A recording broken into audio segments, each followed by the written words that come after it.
47 years ago, a young female photographer vanished into the night while taking photos at Sunset Cliffs, leaving no trace, no goodbye, only her car, camera, and a city gripped by unease.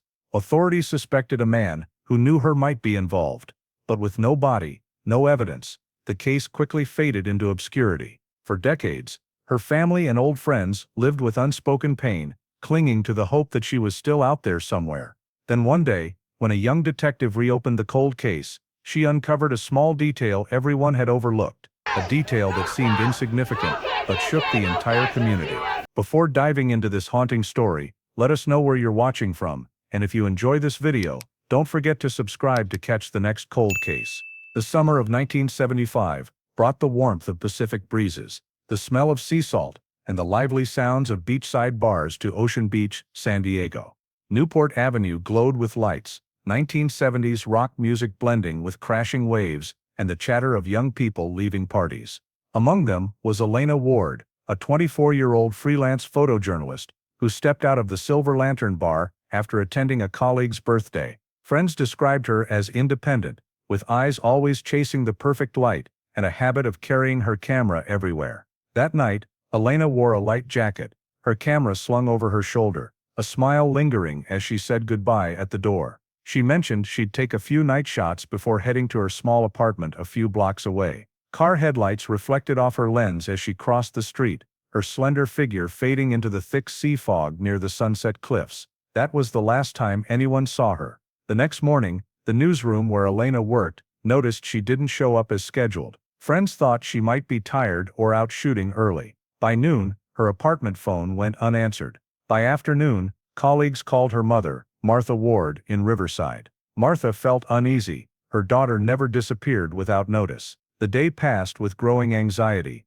Phone calls met with endless ringing. As night fell, the sense that something was wrong became undeniable. Martha drove to San Diego, arriving at her daughter's apartment. Everything was intact. Lights off, door locked, spare camera on the table, work schedule stopped at the previous day. No signs suggested Elena planned to leave. Late that evening, after hours of searching the neighborhood, Martha went to the San Diego Police Department to file a report. The officer on duty logged a case of an adult woman missing under unusual circumstances. At sea, the night fog rolled in, obscuring the string of yellow lights along the coast. From that moment, Elena Ward officially vanished from Ocean Beach, leaving a void no one could explain. The next morning, as sea fog still hung thick over the Sunset Cliffs Road, a man walking his dog spotted a pale yellow Volkswagen Beetle parked near the cliff's edge.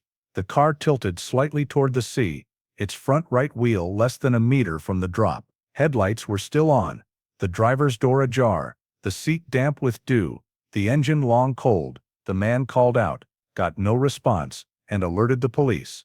When the patrol unit arrived, the area was immediately cordoned off. The first two officers noted, the car was parked at an angle, gear in neutral, handbrake engaged. No skid marks or tire tracks suggested a sudden stop. The car was deliberately parked. One officer checked the wet sand by the road, finding faint shoe prints leading from the pavement to the car, then vanishing near a wooden guardrail. Wind and fog had erased most traces, but enough remained for photographs as evidence. Inside the car, the cabin was tidy, no signs of a search or struggle. On the passenger seat lay a single lens camera, lens cap off, battery missing, strap tangled. A San Diego map on the floor had a wet, sandy corner. In the trunk, a small leather bag held a wallet, press ID, 2 unprocessed film rolls, and a notebook. The last page had a hurried note, Sunset Cliffs good light, try southwest angle, no blood, no signs of a struggle, nothing missing. A faint gray smudge on the passenger door caught the lead officer's attention, a half-meter mark, like wet fabric or someone leaning against it. He marked it for sampling when the forensic team arrived. Near the cliff's edge, on a grassy patch, officers found a small black plastic battery cap, possibly matching the camera's missing battery, and a fresh Camel cigarette butt, untouched by dew. The scene's commander, Lieutenant Robert Hall, oversaw evidence collection. He ordered a 50-meter radius search around the car. Another team lowered a camera down the cliff face, spotting white scratch marks on the rocks, possibly from a heavy object falling, but no body or clothing. The swirling currents below could have swept away anything that fell during the night. After cross-checking records, Police confirmed the car belonged to Elena Ward, the freelance photographer reported missing the previous night. Its location at the cliff's edge upgraded the case to suspicious missing person. Hall sealed the area and launched a grid-pattern search along the coast. 6 officers moved in a line,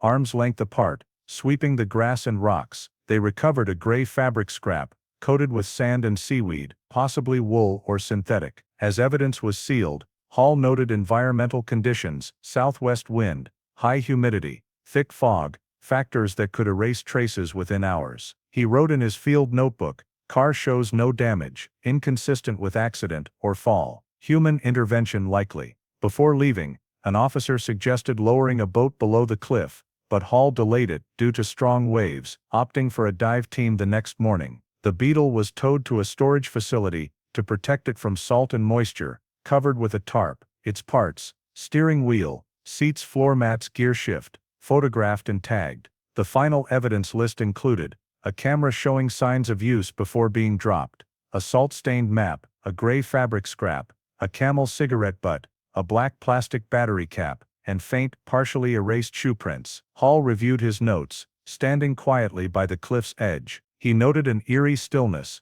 no signs of a struggle, no debris, just an unsettlingly clean scene. "A person vanishes without a trace," he said softly, "but this place is too tidy for an accident." As police withdrew, the cordon tape fluttered in the wind. The yellow car was towed to storage, leaving a bare road marked only by faint tire tracks and the forensic team's chalk lines. The sea churned below, erasing what little remained on the rocks. Case file hash 75-1467 was opened, marking the start of an investigation no one expected to span nearly half a century. The next morning, as weak sunlight pierced the fog, the San Diego Police Department's forensic team arrived at Sunset Cliffs. The air was heavy with salt and seaweed, dew coating the grass, wind blowing in cold gusts. Lieutenant Robert Hall led the scene, signaling the forensic team to begin. All wore fresh nitrile gloves, activating scene cameras to document the initial state before handling evidence. The pale yellow Volkswagen Beetle remained in temporary storage, but the cliffside scene was prioritized. The forensic team divided the area into 8 gridded sections with measuring tape, each numbered for detailed logging. Forensic Officer Daniel Briggs, a trace evidence specialist, knelt to examine the sandy surface. Under low-angle lighting, he found parallel depressions, possibly shoe prints, blurred by wind and fog. He cast a mold of the sand, labeled E10, pointing to the grass near the cliff's edge, where the gray fabric was found the previous day. Briggs said, "Recheck this area, confirm for fibers or tears." A technician used tweezers to collect 3 nearby dark gray threads with algae traces, suggesting contact with seawater. These were sealed separately, noted, possibly matches E5. Another team scanned the northern grassy area with a metal detector and magnetic sweep, finding a small metal hairpin half buried in the sand. Its surface was slightly oxidized but intact. Based on archived photos, Hall confirmed Elena Ward often used similar clips when working outdoors. Labeled E11, it was sealed immediately. While the outdoor scene was processed, another team worked in the evidence storage where the Beetle was kept. A mobile forensic lab was set up in the garage, equipped with a light table and air filtration. Under the tarp, the car was untouched. Briggs scanned with UV light, detecting faint particles on the door handle, possibly sea salt or dried sweat. He swabbed it, labeled E12, for protein analysis.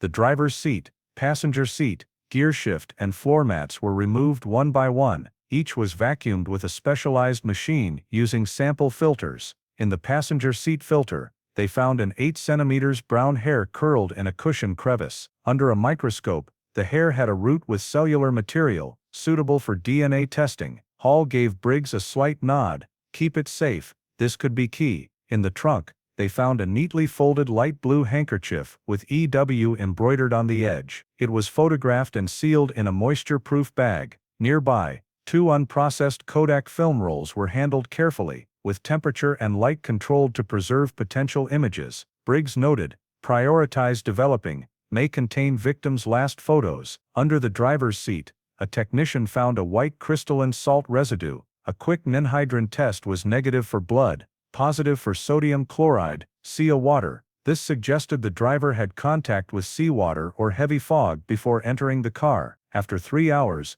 the forensic team's preliminary evidence list included gray fabric E5 and 3 related threads, E10, a metal hairpin E11, door handle biological sample E12, a long hair with root E13, an EW handkerchief E14, and unprocessed Kodak film E15. Each was sealed in anti-static bags, double-sealed and coated per SDPD protocol. When finished, Hall and Briggs walked the cliff's edge one last time. The sand had dried, the wind carrying a salty tang. "See that?" Briggs pointed to faint shoe prints near the car. "The strides uneven, like someone stepping backward." Hall mused. "Means someone approached her, or she backed away." They fell silent. Waves crashed against the rocks, a heavy rhythm like a countdown. That afternoon, all evidence was sent to the San Diego Forensic Unit. The initial report noted, "No blood or signs of direct attack. Biological traces don't rule out contact between two individuals." In his internal log, Hall wrote, "The scene is unnaturally clean. The absence of tangible evidence is itself evidence. The car was stopped deliberately, not meant to leave. Everything suggests Elena Ward met someone she trusted." As the forensic team left, the cordon tape gleamed in the late afternoon sun. The cliff stood silent, waves rolling steadily, cloaking everything in a layer of cold memory. In his personal journal, Hall added a final line that day, words Detective Maya Hernandez would read years later when reopening the case. "We may not have heard her cry, but the sea surely did." Elena Ward's disappearance was officially handed to the SDPD Criminal Investigation Unit, marking the first step in a case that would remain sealed for decades. Immediately after the forensic team completed their work at the scene and handed over all physical evidence, the SDPD Criminal Investigation Unit began the social investigation phase, searching for the people in Elena Ward's story. Lieutenant Robert Hall was responsible for coordinating the entire case. To him, the collected evidence, a strand of hair, a piece of gray fabric, an undeveloped roll of film, was just the tip of the iceberg. The real question was, who did she meet that night, and why was her car found at the edge of the cliff? All started by reconstructing Elena's itinerary on the day she disappeared. She left the San Diego Gazette newsroom late in the afternoon, stopped by Silvergrain to buy film and batteries, and then no one saw her until evening. Several sources reported that Elena often visited the Lantern, a bar near the coast where photographers gathered. That was where she was last seen. The bartender, Kathy Moore, stated that Elena sat at the counter, briefly chatting with a few acquaintances from the photography community, carrying her camera and a small canvas bag. Around 10:30 p.m., he left the bar with a tall, brown-haired man wearing a gray jacket. Kathy distinctly remembered the jacket, a pilot-style one with worn patches on the sleeves. When asked, she said, "He looked familiar. I think I saw him with Elena a few weeks earlier." This lead pointed the investigation toward Tom Barrett, a 31-year-old freelance camera repairman from La Mesa, who had worked with Silvergrain and was part of the same photography circle as Elena. Hall's team verified that Barrett had frequently photographed landscapes at Sunset Cliffs. When cross-referenced with vehicle registration records and the route from the bar to the scene, Barrett became the first person of interest on the list. An initial interview was conducted at Barrett's home. He greeted the police cooperatively, his appearance neat and his demeanor calm, almost unreadable. Barrett denied meeting Elena that evening, claiming he stayed home repairing cameras late into the night. When Hall asked if anyone could confirm his alibi, he replied, "I live alone. No one pays attention to what I do." On the walls of his apartment, Hall noticed several photos of the ocean, sunsets, and one of Elena holding a camera at an exhibition the previous year. Barrett said curtly, "I admired her style, that's all." A search of Barrett's apartment turned up a gray jacket matching Kathy's description. The fabric was a wool-nylon blend, consistent with the sample found near Elena's car, but the lack of precise fiber comparison technology at the time made it impossible to confirm a match. In the trunk of Barrett's Ford Bronco, police found a few grains of beach sand, but nothing significant. It was a common type found across San Diego's coast. Police also interviewed Barrett's neighbors. A middle-aged woman recalled hearing a loud engine noise around midnight that night, sounding like Barrett's truck, but she didn't see him. Her statement was noted, but lacked the weight to be conclusive. In the following days, Hall ordered a broader sweep of the coastal area. A local fisherman, Walter Deeks, reported seeing car headlights stationary at the cliff around 11 p.m., with two figures moving nearby. "I thought it was a couple arguing," he said, "but then only one person was left walking around the car. After that, the lights went out." When pressed for details, Deeks shook his head. "The wind was strong. I didn't hear anything." The initial clues pieced together a hazy picture. Elena left the lantern around 10:30 p.m. with a man. Around 11 p.m., car headlights were seen at Sunset Cliffs. Afterward, only one person was seen near the car. All the evidence suggested Elena was not alone, but what puzzled Hall was the absence of signs of a struggle, blood, or any physical evidence indicating a crime. If it was a murder, it was executed with near-perfect precision. Hall ordered a deeper background check on Barrett. Military records showed he had served in the Air Force, discharged in 1970, with an internal report of violent behavior while intoxicated, but no civilian criminal record. Former colleagues described Barrett as talented, quiet, quick to anger. One person from the photography group recalled, "He flirted with Elena, but she kept her distance." A second interview took place at SDPD headquarters. Barrett continued to deny involvement in the disappearance, saying, "I have nothing to hide. If she's missing, I feel bad for her." Hall asked, "Any reason you'd be at Sunset Cliffs that night?" Barrett gave a faint smile, "I wasn't there. Everyone knows I hate driving at night." The interview ended without a breakthrough. There was no physical evidence, no direct witnesses, no clear signs of a crime. Hall had only a hunch that Barrett was withholding part of the truth, but in official reports, everything had to be backed by evidence, not intuition. Hall's final internal note from this phase was brief: insufficient evidence to charge. Keep Barrett under passive surveillance. Offshore, waves continued to crash steadily against Sunset Cliffs. Elena's yellow Beetle was towed to the evidence lot, leaving only faint tire marks in the sand. For the San Diego police, Elena Ward's disappearance now entered its most challenging phase. No body, no weapon, no further leads. By late July 1975, after nearly 4 weeks of investigation with no results, Elena Ward's disappearance was officially downgraded from active investigation to suspended. During that time, the San Diego police had expanded their search across beaches, roadside forests, and even deployed helicopters to scan the coastline from Point Loma to Mission Bay. There were no traces, no new witnesses, no physical evidence pointing to where Elena might have gone. Detective Raymond Hollis wrote in his final report for the initial phase, "No signs of violence detected, no evidence of criminal activity, but also no basis to determine this was a voluntary disappearance." The neutral wording was carefully chosen, a way to temporarily close the case without fully extinguishing hope. Elena's yellow Volkswagen Beetle was stored in Evidence Locker 2A at SDPD, among hundreds of vehicles tied to unsolved cases. Everything in the car was removed, photographed, catalogued and sealed per 1975 protocols. The camera bag, Kodak film roll, lens cloth, and a strand of hair found on the strap were individually coded. Each item was placed in a sturdy paper box sealed with red tamper-evident tape, labeled "Missing Person,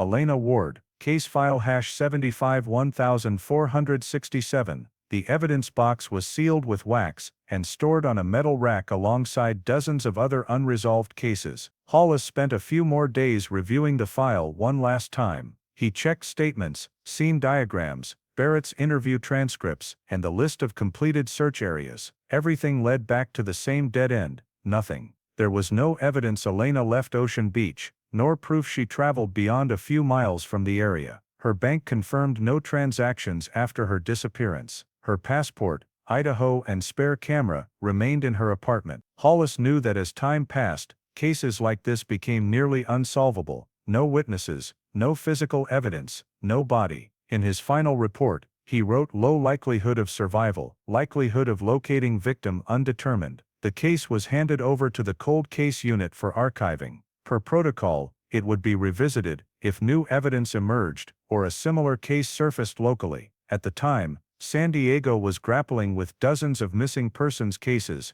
many involving young people or single women, overwhelming the investigation system. In that context, Elena Ward became just one name among a long list of unresolved cases. In August, Hollis met with Martha Ward to inform her of the investigation's suspension. The conversation was quiet. Martha listened to the formal language. No evidence of a crime found, insufficient basis to expand the investigation. As Hollis stood to leave, she asked only one question: if it was your daughter, would you stop? Hollis didn't answer, only nodded slightly, and promised the file would remain untouched until there was reason to reopen it. For years afterward, case file #751467 sat untouched on its metal rack. Evidence custodians saw its name only during periodic inventories. Elena Ward, missing person, 1975. Dust gathered on the evidence box. The strand of hair, undeveloped film, and cloth remained locked in time.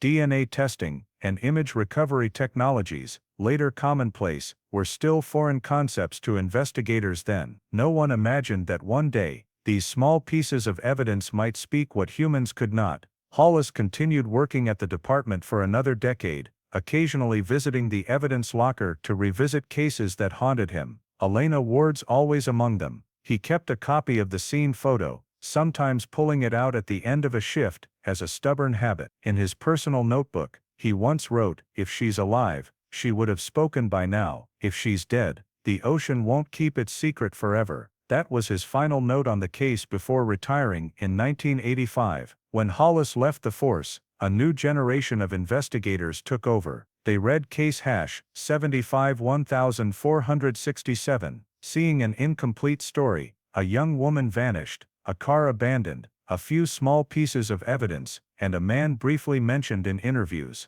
With no clear criminal elements, the case gradually fell off priority lists. Each year, during inventory, evidence custodians marked it unresolved, retain. Outside, life in Ocean Beach went on. The beach where Elena once photographed was now busier with tourists, and old bars changed their signs. The story of the missing photographer girl became local lore, sometimes retold over drinks as an old tale rather than a case. To the police, it was just a thin file among thousands. But in SDPD's cold metal storage, the small box labeled #751467 remained sealed, waiting for someone, someday, to open it again. In the years following the suspension of Elena Ward's case, time passed quietly, and San Diego entered a period of rapid change. Ocean Beach, once a small enclave for artists and ocean lovers, became a bustling tourist destination. Old buildings gave way to coffee shops, surf stores, and short-term rental apartments. Along Sunset Cliffs, where the disappearance occurred, safety fences were installed,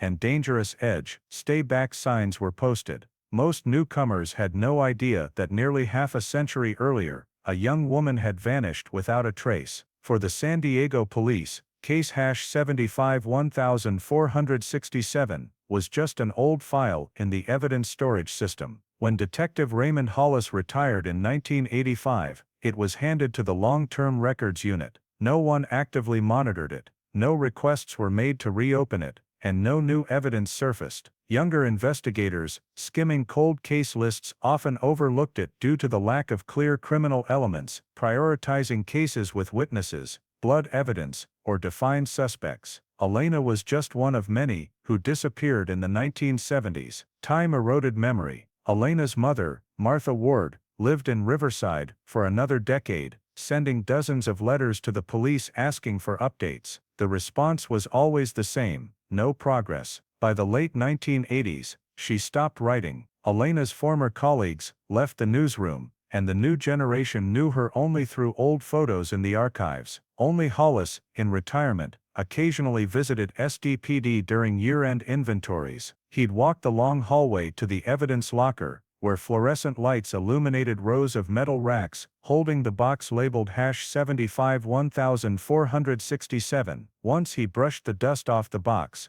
seeing the faded label and his own signature on the seal. He knew it still contained the film roll, the hair, the cloth, and his handwritten report, frozen in time. In the early 1990s, SDPD began transitioning from paper files to digital databases. Many old cases lost their original documents, and some evidence was destroyed due to deterioration. But box #751467 escaped disposal, still sealed and marked unprocessed for DNA. When forensic biology techniques became widespread in the late 1990s, A review of old evidence was conducted, but Elena's case was bypassed due to the lack of criminal indicators. Its status was updated to inactive, no forensic request. Decades passed, Elena Ward's story faded into Ocean Beach's collective memory, retold by older residents as a local legend, the photographer girl lost in the sea fog. Local papers occasionally mentioned it in Mysteries of San Diego columns, but only briefly, with no new details. Longtime residents still recalled the young woman with a camera slung over her shoulder, tied to images of cliffs and crimson sunsets. Gradually, the disappearance ceased to be a question needing answers,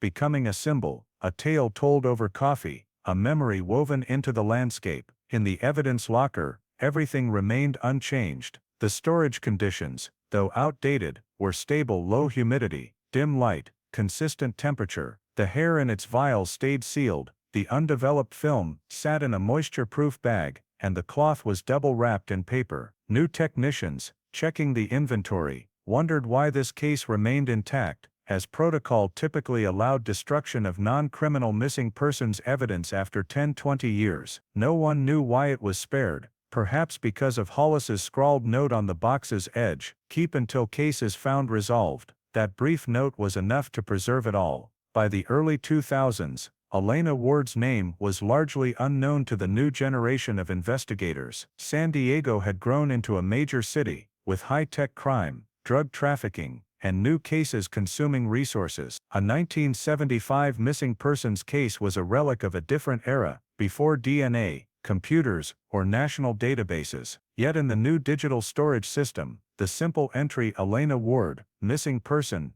#751467, persisted, linked to a barcode for the evidence box that kept it from being erased. In Ocean Beach, her name lingered in nighttime tour stories. Guides claimed that on foggy nights, some saw a camera flash near the cliffs before it vanished. No one fully believed it, but no one dismissed it either. Elena Ward became a myth, half real, half fiction. In SDPD's old evidence locker, among thousands of metal file boxes, a yellowed paper box sat on the third shelf, row B, its label fading but legible. Case file #751467, missing person, E. Ward. No one could have guessed that this silent box, ignored for decades, would one day spark one of California's most shocking cold case investigations. But at the close of the 20th century, it was just a dusty box, waiting in silence for over 40 years. In early 2021, the San Diego Police Department re-established the Cold Case Review Task Force, a dedicated group tasked with reviewing old cases that could benefit from modern forensic technology. Detective Maya Hernandez, 38, was assigned to lead the team reviewing long-standing missing persons cases, those without bodies, suspects, or leads, but with preserved evidence. Hernandez, previously with the Violent Crimes Unit, was known for her meticulous work and keen memory for details. As over 300 cold case files were uploaded to the system, she focused on cases from the 1970s, many of which were overlooked due to the lack of DNA analysis at the time. One entry caught her attention, #751467, missing person, Elena Ward. No updates had been recorded since 1985. Opening the digitized file, Hernandez found scanned pages from the original documents, Detective Hollis's reports, a crime scene diagram, photos of a yellow Volkswagen Beetle, an evidence log, and an inventory list. 1. Camera bag. 2. Unprocessed film roll. 3. Lens cloth. 4. Long hair sample. She paused at the last item.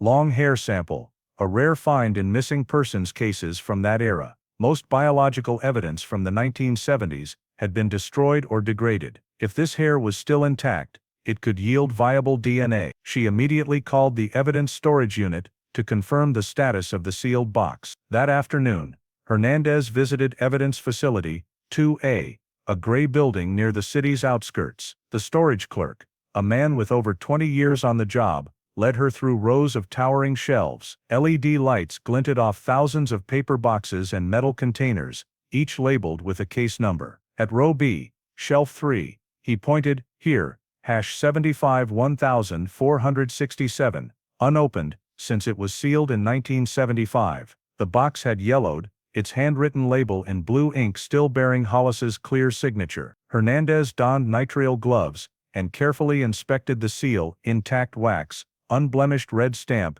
and unbroken adhesive. She signed a new unsealing form, noting the purpose as modern forensic examination. Inside, the contents were better preserved than she'd expected. The camera bag was intact, the unprocessed film roll, sealed in a moisture-proof bag, the gray lens cloth, faded but whole, and a small vial held a coiled long hair. She exhaled slowly, evidence this pristine after nearly half a century was rare. Hernandez photographed each item, cataloged them, and requested the biological sample be sent to the California Department of Justice Forensic Laboratory in Sacramento for DNA testing. She knew the process would take time, but if the sample was viable, it could be the first breakthrough in 46 years. Back at her office, Hernandez dove into Hollis's original file. His meticulous notes reflected a classic investigator's style. Hollis avoided hasty conclusions, leaving clear remarks about a potential suspect. Tom Barrett, acquaintance of the victim,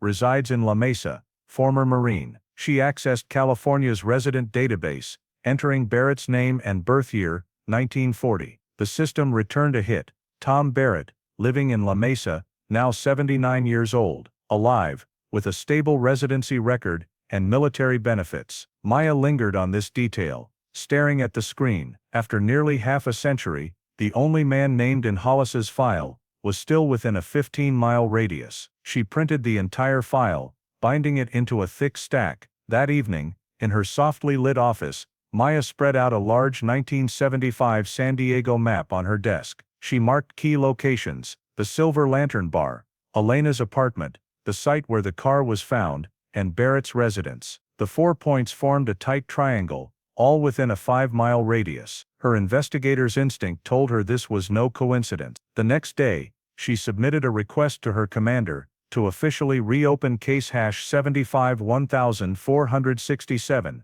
citing unexamined biological evidence and a living potential suspect. The approval came faster than expected, likely due to the department's push to score points in the cold case initiative. Maya was granted full access to the case file, evidence, and forensic testing budget. In the weeks that followed, she coordinated with the Sacramento lab. Preliminary reports confirmed the hair retained its root, sufficient for mitochondrial DNA extraction. The sample was being analyzed with cutting-edge techniques. Concurrently, she sent the unprocessed film roll to the FBI Forensic Imaging Unit in Quantico, equipped to recover old images. She knew the film could be pivotal if it held Elena's final photos before her disappearance. While awaiting results, Maya accessed Hollis's digitized personnel file from the retirement archives. In a 1985 memo, he had written, "If technology ever allows, check the hair in the car. It's the one thing that doesn't belong to her." Reading this,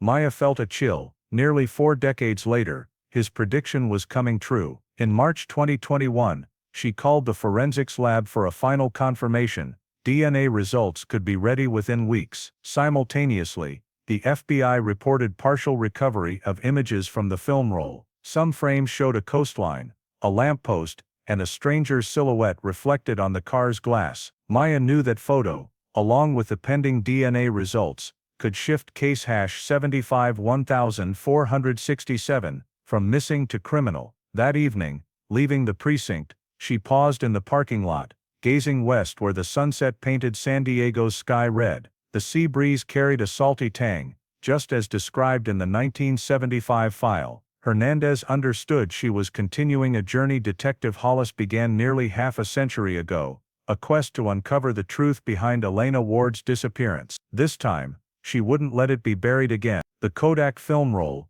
sealed for 46 years, was securely transported to the FBI's Forensic Imaging Lab in Quantico, Virginia. The technicians there were accustomed to handling evidence more fragile than human memory: moldy film, faded photos, damaged tapes. But Elena Ward's film was exceptional, preserved in near-ideal conditions, sealed in a moisture-proof bag, untouched since 1975. When the metal box was opened under white light, a faint chemical scent wafted out, like a breath of time. Wearing gloves, technicians carefully unspooled the film, revealing frames under violet inspection light. No significant degradation was visible. One technician remarked softly, "She was a photographer. She knew how to store film." The development process took place in a dark room, using specialized solutions to restore lost silver halide sensitivity. Each step was recorded, as the film was the sole surviving evidence from the scene. After 3 hours, the negatives were rinsed and hung to dry. The first faint images emerged: light and shadow, rocky coastlines, and distant waves. When processing was complete, the team recovered 12 relatively clear photos, an unexpected yield for such aged film. The FBI digitized the images and sent copies to the SDPD. In their first virtual briefing, Detective Maya Hernandez studied each frame on the screen. The first 6 captured a sunset at Sunset Cliffs, slanting light, a horizon split between sea and clouds, unmistakably Elena's style. 2 more showed closer shoreline views, focusing on low rocks where she often sought reflective light. The 9th frame stopped everyone. Shot from inside the car, it reflected a man's silhouette in the window, tall, broad-shouldered, head slightly tilted, possibly speaking to the photographer. His face was blurred by light glare, but the figure was clearly an adult, not a passerby. Hernandez requested magnification of the reflection. The imaging team enhanced contrast, adjusted brightness, and applied noise reduction. After hours, the figure's basic features emerged: angular face, short hair, dark jacket, upturned collar. Elena's smaller silhouette, her arm holding the camera, was visible in the glass. It appeared she'd taken the photo from inside the car, possibly with the door ajar. The background showed blurred rocks and sea, indicating the shot was near the cliff edge, where the yellow beetle was found. Lighting data suggested the photo was taken around 1 a.m., based on sea reflections and headlight angles. This meant Elena was alive after midnight, the last time she was seen at the bar. Hernandez requested the FBI send the original files and high-resolution scans to San Diego for further forensic analysis. At SDPD, she and a graphics specialist compared the figure's silhouette to old case records. She retrieved a 1968 military photo of Tom Barrett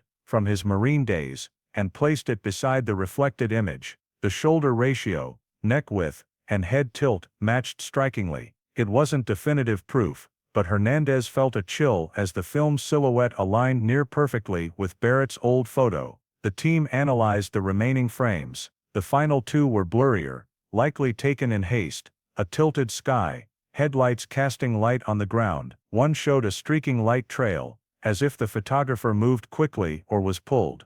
The short exposure captured a sense of chaos. Though inconclusive, the image suggested Elena may have been approached or struggled shortly after. Hernandez had the team reconstruct the lighting and location data. Based on the rocks and coastline contours, technicians pinpointed the exact spot at Sunset Cliffs Natural Park, near the 3rd rock hollow, where the beetle was found on July 24, 1975. The rock's crevices and cliff angles matched current satellite imagery with 96% accuracy, confirming Elena took those photos just before vanishing. This shifted case hash 75-1467 from missing undetermined to a suspected criminal case. Hernandez updated her report and submitted it to her commander. In her summary she wrote, "The film evidence shows an unidentified man's presence beside the victim just before her disappearance. His identity must be verified."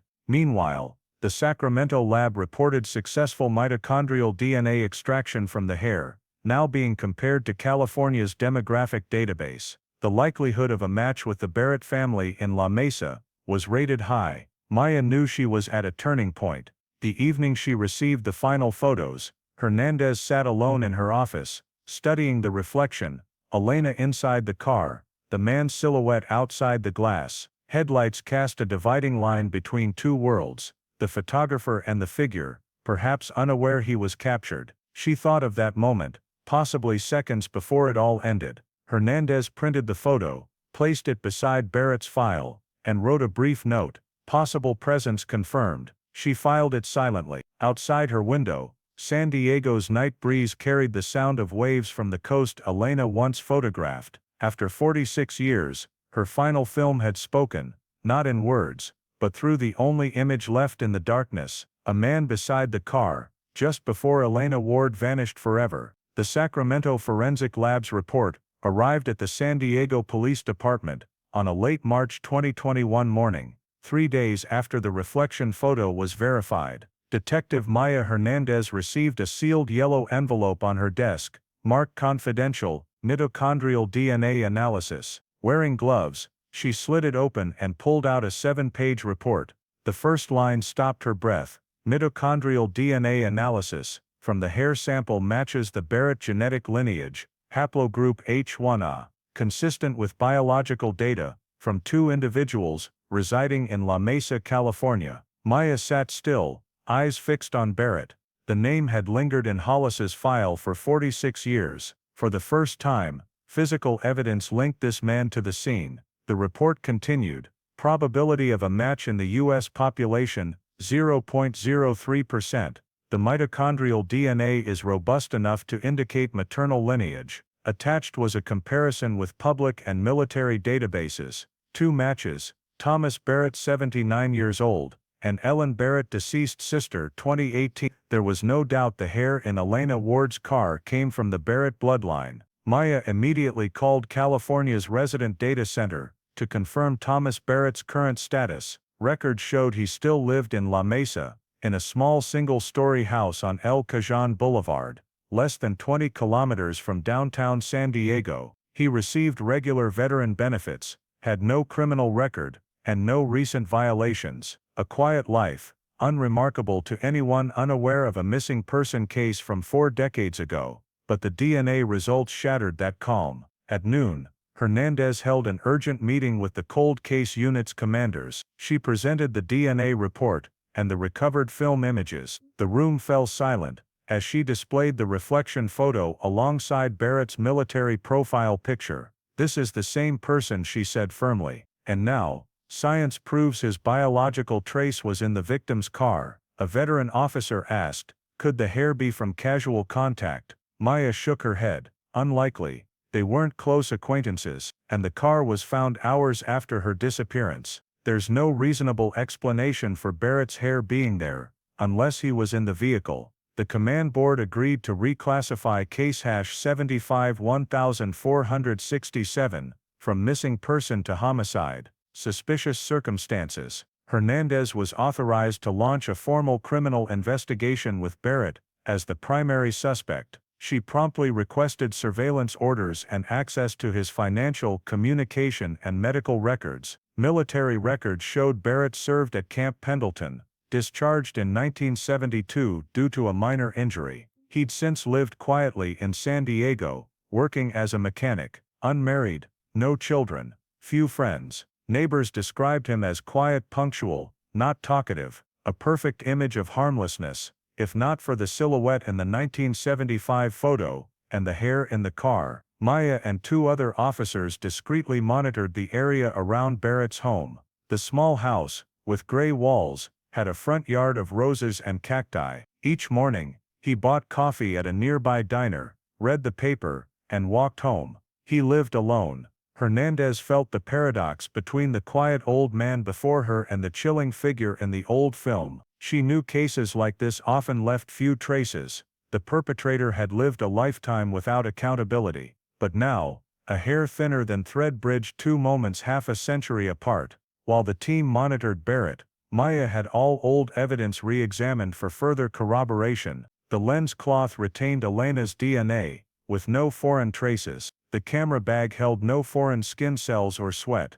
The hair was the only evidence linked to an outsider. Based on 1975 collection protocols, contamination was near impossible. The forensic lab's cross-check confirmed. The hair sample does not match any investigators, technicians, or the victim's relatives. The only match was the Barrett lineage. Hernandez spent an evening reviewing Hollis's original file. In Barrett's initial interview, he claimed he knew Elena from a few encounters at Sunset Cliffs, and denied being there the night she vanished. But a note at the end caught Maya's attention. When told about the car's discovery, Barrett asked, "Have police checked the southern area?" A question only someone familiar with the terrain would ask. She jotted in her notebook, "Someone at the scene would ask that."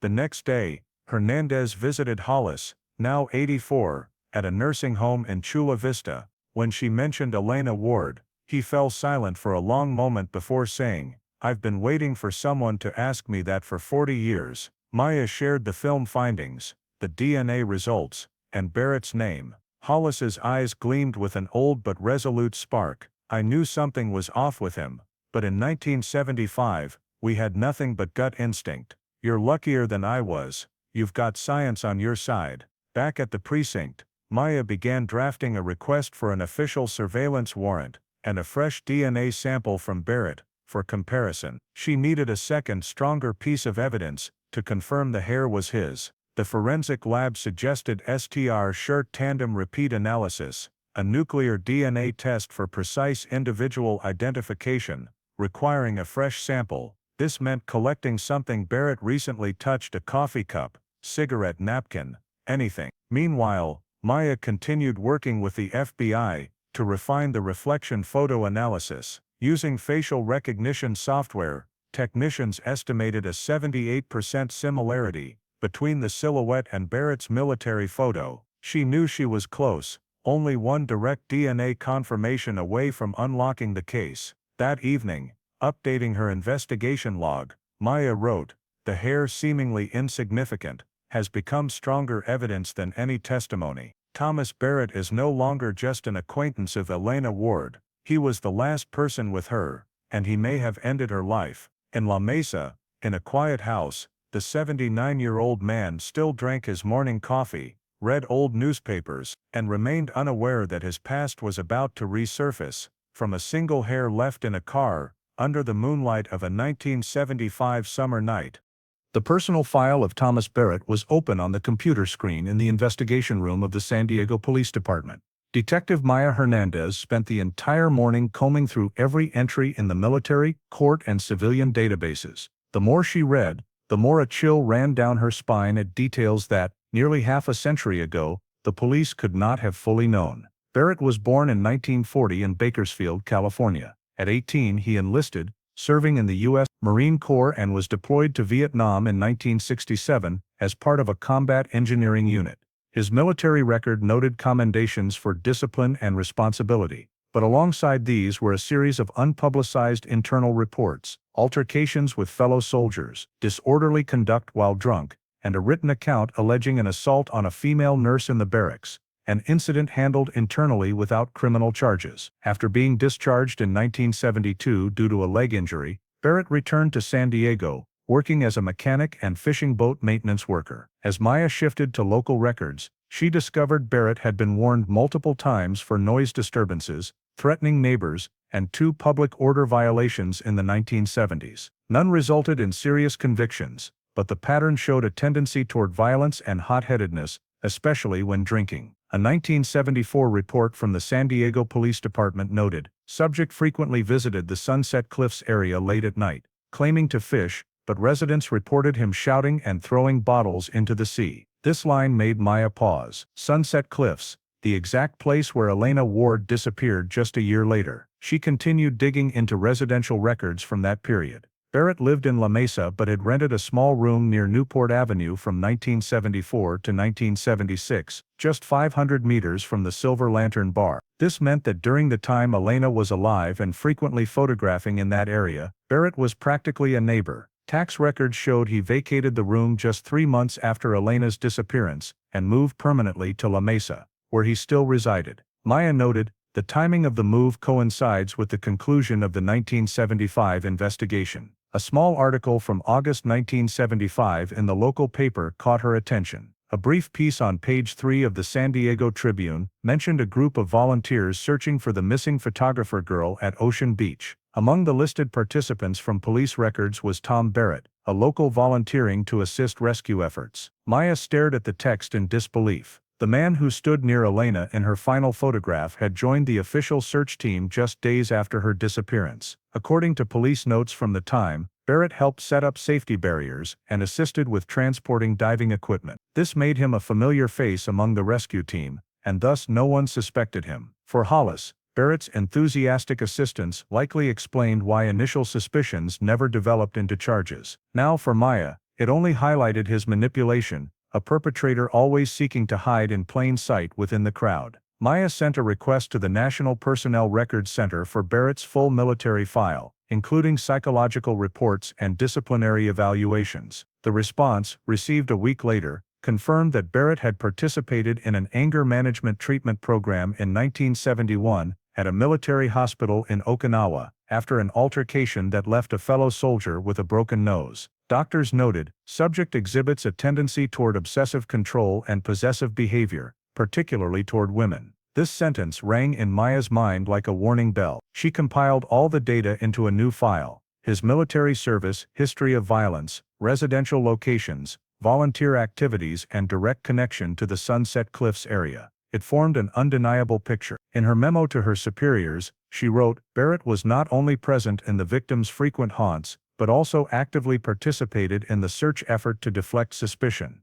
Hernandez also contacted several elderly residents in Ocean Beach who had lived there in the 1970s. One man, Howard James, now 86 and a former lifeguard, recalled, there was a guy named Tom, said he was ex-Marine, helped us for a few days. I remember him clearly because he knew the paths down the cliffs better than most of us dared to go. He said, if she fell, I know where to look. This account, though a distant memory, chillingly aligned with Hollis's 1975 observation. Barrett had intimate knowledge of the terrain, knowledge that could only come from someone who had been there the night of the incident. From these fragments, Maya pieced together Barrett's life like a map of buried sins. A soldier returned from war, solitary, living discreetly, carrying a propensity for violence, frequenting the exact location of the disappearance, and ultimately inserting himself into the search to appear as a good guy. With this evidence, he was no longer just a suspect. He was the only one with the means, opportunity, and motive to cause Elena Ward's death. Maya printed the entire file, binding it into a nearly 200-page dossier. On the cover, she affixed a red label, Subject Thomas Barrett, Primary Suspect,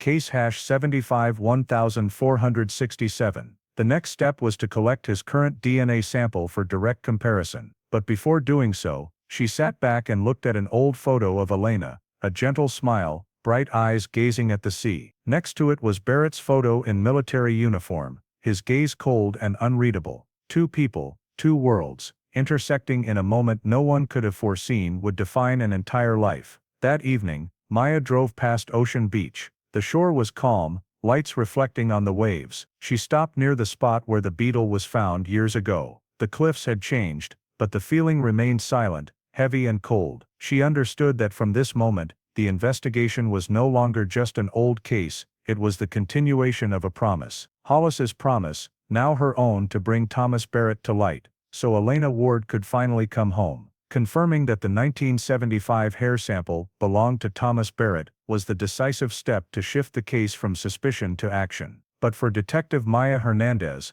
the mitochondrial evidence wasn't enough. She needed a complete nuclear DNA sample, obtained directly from Barrett, to confirm beyond doubt in court. The challenge: the 79-year-old man had no idea he was under investigation, and requesting a formal sample would alert him. So she opted for a more discreet approach, collecting it indirectly. For 2 weeks, the Cold Case Unit's surveillance team, alongside detectives, monitored Barrett. He maintained a predictable routine. At 7 a.m., he went to La Mesa Diner for black coffee and toast, read the paper for about 30 minutes, then returned home. Afternoons, he walked the neighborhood, occasionally chatting briefly with an elderly neighbor, and evenings, he watched TV until late. The monotonous schedule made surveillance easier, but demanded absolute patience. On the 5th day of monitoring, Maya was at La Mesa Diner. Sitting at the counter behind a newspaper, she observed Barrett sipping coffee from a white ceramic mug. When he left, the staff cleared his cup, plate, and the napkin he'd used to wipe his mouth. Maya signaled to a plainclothes colleague behind the counter. They discreetly collected the napkin and cup,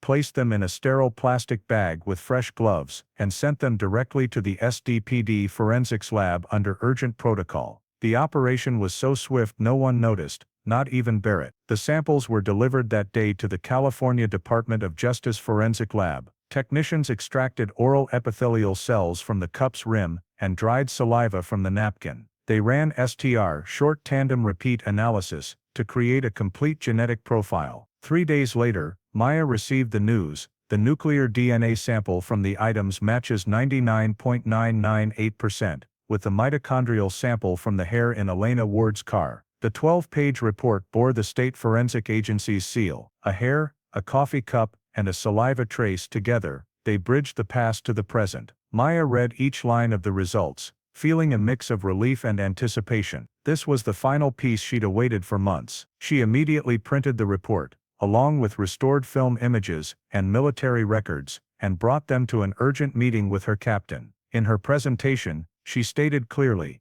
"The nuclear DNA confirms Thomas Barrett was in the victim's car just before her disappearance. No accidental hypothesis can explain this." On the screen, she displayed the evidence timeline: 1975, disappearance; 2021, reanalysis of evidence; the film DNA results, and Barrett still living in La Mesa. After discussion, the captain signed off on a request for an arrest warrant. The nearly 200-page dossier included forensic reports, STR results, identification analysis, old witness statements, and all of Detective Hollis's notes. Maya named the internal operation Operation Tide, inspired by the Sunset Cliffs coastline, where it all began. Concurrently, she requested a search warrant for Barrett's home to find additional evidence. The San Diego County Court approved it within 48 hours. The arrest and search warrants were sealed, known only to a 4-person team. Maya knew that at 79, Barrett might not be dangerous, but a man who'd hidden a secret for half a century was unpredictable. Before leaving, she called the forensics lab to reconfirm the results. The technician said, "We ran it twice independently. No doubt it's the same person." That statement felt like closing a circle left open since 1975. That evening, alone in her office, Maya laid out all the case documents, Elena's photos, crime scene maps, the reflective film, DNA results, and Barrett's 1968 photo. They now told one story, a story that for decades had existed only in Hollis's intuition. She lit a small candle next to Elena Ward's black and white photo, whispering as if to the departed, "We found him." The next morning, Maya and the surveillance team continued monitoring Barrett to ensure he didn't leave the area before the arrest warrant was executed. At 7:10 a.m., Barrett appeared at his usual coffee shop, buying takeout. He remained quiet, his gait slow, unaware that his every move was documented. Across the street,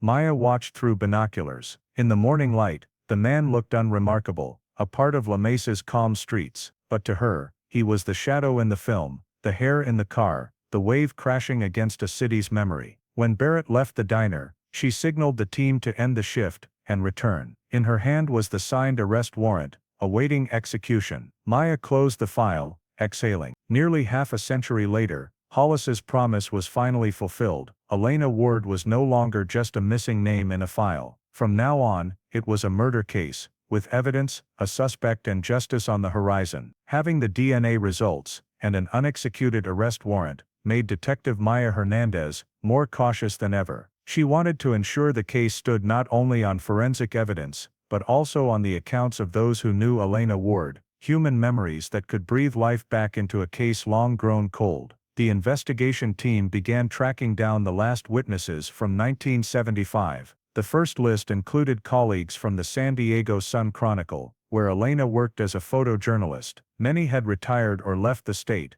but a few remained in California. Maya found Janet Moore, the former photo editor, now 71, living in Santa Barbara. During a Zoom interview, Janet looked directly at the camera, her voice trembling slightly at the mention of Elena Ward. She always carried her camera, very independent, but friendly. "I remember that night we just attended a colleague's birthday party, and she left early." When asked about Tom Barrett, Janet paused, then said, "I don't know the name, but a few weeks before Elena disappeared, she mentioned an older man who kept talking to her when she photographed at Sunset Cliffs. She said he was a bit creepy, but seemed harmless." Thinking back, it could have been him. Maya also met David Cole, Elena's fiancé at the time of her disappearance. Now living in Arizona, his hair white and frame frail, his voice remained steady. They met at a local police station, their conversation lasting nearly 2 hours. David recounted that he and Elena had been on a break for a few months before her disappearance, not due to conflict, but because she wanted to focus on work. He recalled rushing to the scene the morning after her car was found.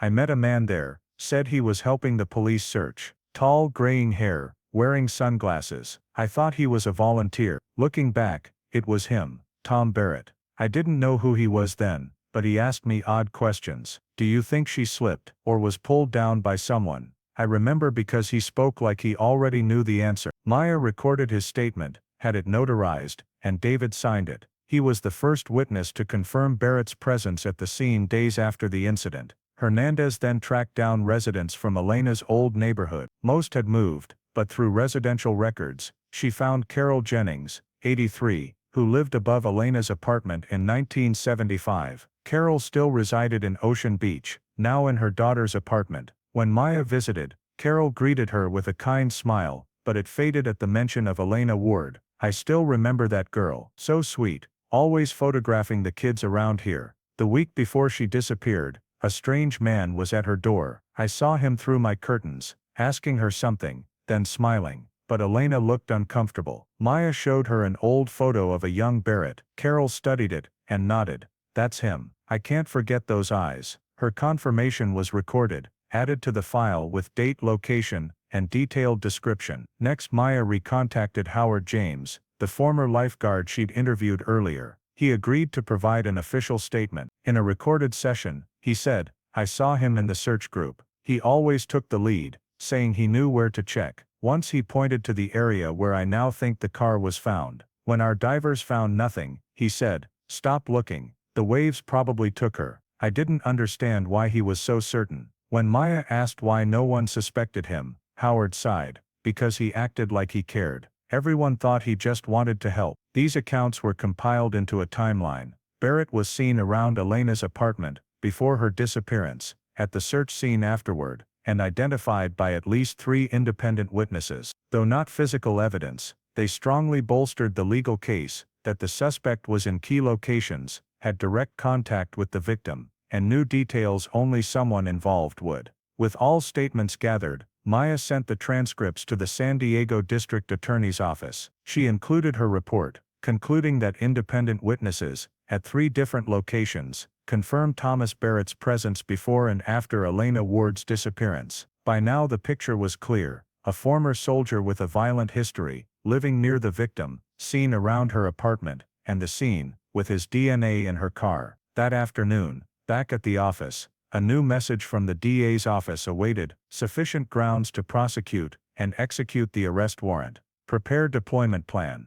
Maya read it, leaned back in her chair, and closed her eyes for a moment. Outside, the red sunset stretched across San Diego Bay, where Elena once gazed each evening. After 46 years, fragmented accounts had finally woven into a coherent thread. The living had spoken for the lost, and justice, for the first time in half a century, had a clear voice. The next step in the investigation was to reconstruct the entire scene of the disappearance using modern forensic technology, something Detective Hollis couldn't do in 1975. As the arrest warrant for Thomas Barrett awaited final approval from the court, Detective Maya Hernandez wanted to solidify the case with irrefutable evidence, proof that Elena Ward didn't fall, but was pushed off the cliff at Sunset Cliffs. She needed to recreate that fateful night with science. On an April morning in 2021, the SDPD's forensic team, spatial data engineers and drone flight crew gathered at Sunset Cliffs Natural Park, where the yellow Volkswagen Beetle was found nearly half a century ago. The sky was clear, the sea calm, but Maya felt the weight of the past. She stood on the cliff's edge, looking down a 30-meter drop, where waves crashed white below. Imagine that night, she told the tech team. She parked here, took a few photos. Someone was standing outside, and it was over in seconds. The tech team launched 3 high-resolution camera drones, scanning the area in a coordinate grid. The imagery was streamed live to the 3D simulation center at headquarters. Meanwhile, the forensic team used LiDAR to measure the terrain, capturing precise slopes, elevations, and distances between the old parking area and the cliff's edge. This data would build a digital model to pinpoint where Elena might have stood for her final photo. As the data came in, the tech lab created a 3D model accurate to the centimeter. The terrain revealed 3 potential spots where the Beetle could have parked, based on 1975 witness statements and archived images. Only one matched the angle in the recovered film. The third cliff section, near a southern crevice, where a small lamppost reflected in the car's window. From that spot, the man's shadow in the photo stood just over 1.5 meters from the car door. It was the most dangerous point, soft ground where a slight push could unbalance someone. The tech team analyzed old crime scene photos taken by Hollis in 1975. Beneath layers of time, they uncovered an overlooked detail in the archived files: faint tire tracks on damp soil near the cliff, captured in black and white film. Using image restoration software, the engineers reconstructed the tire tread pattern and compared it to the tires on Elena's Beetle. The treads matched perfectly, but there was another parallel track half a meter away, larger, likely from a small truck. Maya immediately requested the data unit to check Barrett's vehicle registrations from the 1970s. Result: he owned a 1974 Chevy C10 pickup, the same year as the disappearance. In the 3D model, overlaying the tire tracks formed an arc toward the cliff's edge, as if two vehicles had parked close together, one Elena's, one Barrett's. Maya realized if he drove there, approaching her in the dead of night was entirely feasible without notice. At 1 a.m., the area had no passers-by or strong streetlights. By combining lighting data from the film and the 3D map, technicians determined the illumination angle when Elena took the photo with the man's shadow. The Beetle's headlights shone directly on him, creating a backlit outline. Based on light reflection distance, they calculated he stood on a sloped edge with a 37-degree incline. A slight slip could send a body straight down the rocks. From here, the Elena was pushed theory was no longer speculation, but a physics-backed conclusion. Hernandez had the entire sequence recreated in a simulation video. 050. Elena drives to the cliff. 058. She opens the door, grabs her camera. 102. A man approaches. 103. The reflection photo is taken. 104. Movement. A struggle. 105. The victim loses balance, falls. The video ends with the Beetle's lights on, door ajar, sea wind howling. No scream, just waves. During a briefing with the DA's office, Maya played the simulation on a large screen. The 3D imagery and terrain data silenced the room. An engineer added that the ground slope and the man's position relative to the cliff aligned with an external force, not a random slip. The report concluded, position, timing, lighting, and fall trajectory all indicate a high likelihood the victim was pushed or pulled while taking the photo. Chief Prosecutor Linda Moore, after watching, said one sentence: "We have a murder." The simulation video, 3D map, tire track images, and terrain data were immediately added to the legal file. Police called it silent evidence, built not on testimony, but on numbers, precise, impartial, undeniable. That afternoon, Maya returned to Sunset Cliffs. The wind still blew strong, but the scene was now layered with technology: drones hovering, green laser scanners glowing. She looked down where sea met sky, her heart heavy. "I'm here, she was here," she thought, "and now justice is here." As dusk fell, the final report stated, simulation results show the victim stood 1.4 meters from the cliff's edge, impacted by a left side push. The fall trajectory aligns with the Cabrillo tide pools area, where a body could be retained. That last sentence guided the investigation's next step, finding where Elena Ward lay for 46 years. On September 7, 2021, the arrest warrant for Thomas Barrett was signed by the San Diego County Court after Chief Prosecutor Linda Moore reviewed the full file: DNA results, restored photos, 3D reconstruction, and witness statements. The document bore a brief but firm note: probable cause, homicide. Elena Ward, 1975. For Detective Maya Hernandez, it was the moment she and her team had awaited for nearly a year. No longer a suspect, Barrett was now a charged defendant. The arrest plan was detailed to the minute. Goal: surprise capture, minimal risk, ensuring safety and preserving evidence. At 3:45 a.m., the La Mesa sky was still dark, lit only by faint yellow streetlights from a gas station. A small tactical team of 8, including Maya, gathered at a parking lot 2 blocks from Barrett's home. They wore light field gear, chest-mounted cameras. An officer reviewed the mission: target Thomas Barrett, 79, murder suspect, possibly armed. Silent approach, no media or neighbors alerted before we leave. Maya stood quietly in the dark, studying the house map: single story, 2 bedrooms, 1 kitchen, small backyard. She knew she was about to end a story that began before her birth.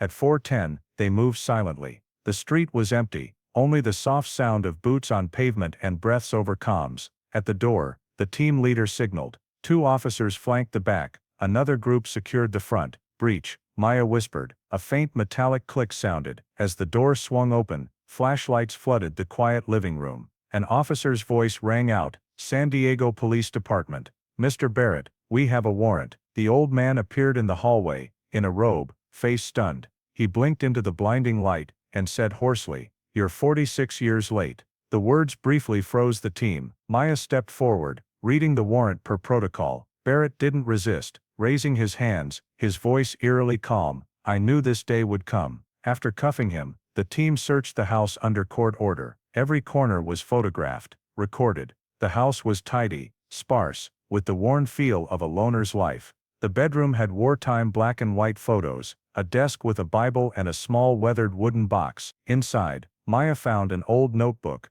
brown leather cover, edges crusted with dried salt, reminding her instantly of Sunset Cliff's sea breeze. The first page, in heavy slanted script, July 1975, she gloved up, flipping carefully. Scattered notes, met her at Cliffs, she wanted to leave. Waves strong, no one will know. No direct confession, but each line cut through decades of silence. At the back, a small photo fell out, a misty coast shot from high up, eerily like Elena's final angle. In a desk drawer, police found more, a 1975 San Diego map, a torn parking ticket, and a faded gray cloth, matching Elena's lens wipe. All were sealed, labeled as evidence. A forensic tech whispered to Maya, "These are trophies from the case. He kept them for 40 years. As the tech team worked, Maya watched Barrett sit cuffed, staring blankly out the window. Morning wind stirred the curtains, carrying the smell of coffee from a nearby shop, the kind he drank daily. "You know why we're here," Maya said. Barrett replied evenly,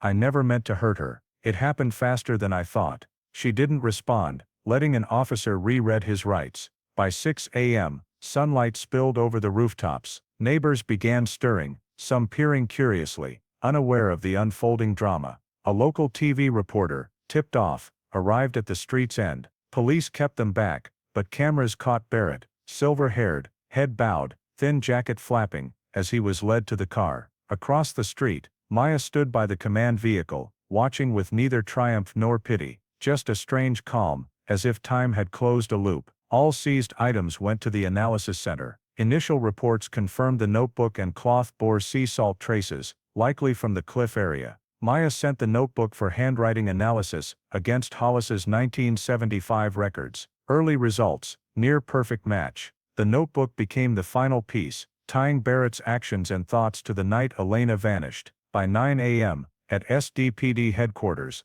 Barrett was booked and questioned. On camera he remained calm, neither denying nor admitting. "I just wanted to help her find a better shot," he said. She stepped too close to the edge. Maya looked at him directly. "But you were there, weren't you?" He stayed silent. As the interrogation ended, Maya left the room, a weight lifting from her chest. In the hall, she met Linda Moore. The older woman touched her shoulder. "You did what Hollis couldn't." Maya gave a faint smile. "Not me, Justice. It just arrived late." That afternoon, the first news broke on local TV. Cold case 1975 solved. Arrest made in disappearance of photographer Elena Ward. The ticker ran over images of the La Mesa house. In the evidence room, Barrett's notebook lay on the analysis table, silent proof that told the story the sea had hidden for nearly half a century. The San Diego Police Department's interrogation room that morning was bathed in cold white light, a metal table, 2 chairs, a recorder, and a ceiling camera.